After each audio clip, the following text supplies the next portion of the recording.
Seoul, a former senior South Korean prosecutor was convicted of abuse of power and jailed for 2 years on Wednesday in connection with a high-profile case that triggered the country's Me Too movement.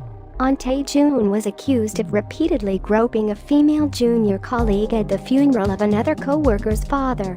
After Seo Ji-hyun filed a formal complaint, he had her transferred to a provincial position and her career went nowhere. She suffered in silence for years until she went public with a tearful live television appearance last January, detailing her experiences. The interview was a rarity in a still conservative society, where female victims of sexual assault are often reluctant to come forward due to fears of shaming. Seo's decision to go public prompted other South Korean women to come forward with their own experiences of abuse, but it triggered a flood of similar accusations against powerful men in fields ranging from art and literature to politics and religion that grew into a South Korean Me Too movement. Ahn, who was separately fired for corruption in 2017, could not be charged with sexual abuse because the 1-year statute of limitations had expired, but prosecutors indicted him for abuse of power for having Seo transferred. Announcing the verdict at the Seoul Central District Court, Judge Lee Sang-ju said there was sufficient evidence that Ahn transferred Seo away from Seoul because he was afraid of the consequences of her internal complaint. The move caused significant psychological distress to Seo, the judge added. Ahn has always maintained that he had no recollection of the initial incident as he was drunk at the memorial ceremony, but the judge said he was necessarily aware of an internal investigation at the time his accuser was moved.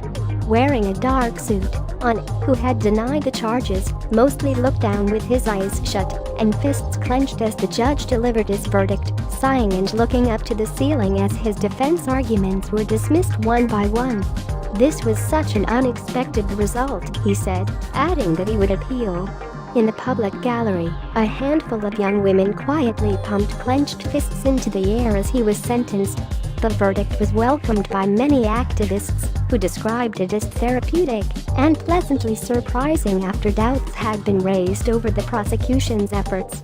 It also came months after Ahn Tae-geun, a former South Korean presidential contender, was acquitted of raping a female aide, a verdict that infuriated women's rights activists in the country. "I think the verdict is a sign of change," said Lee Mi-kyung, director of Korea's Sexual Violence Relief Center, who was present in court Wednesday. "There are still many victims who suffer in silence. I hope today's ruling can give them a reason to be hopeful."